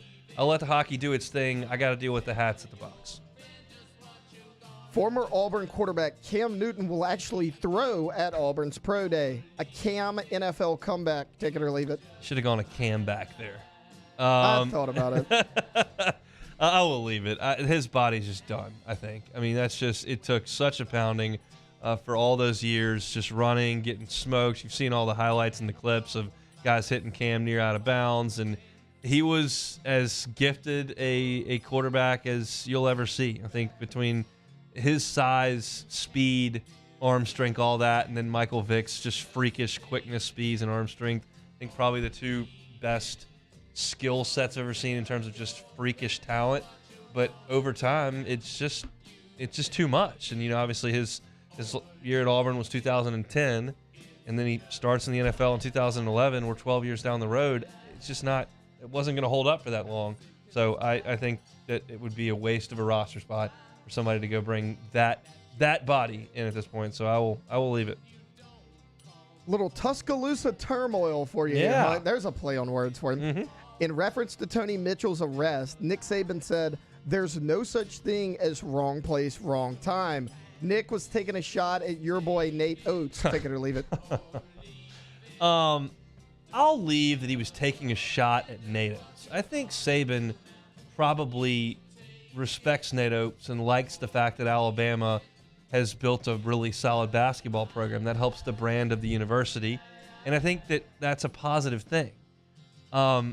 That brand was stained pretty good by that program with their handling of a really delicate and tragic situation, and I think Alabama did a terrible job of handling it.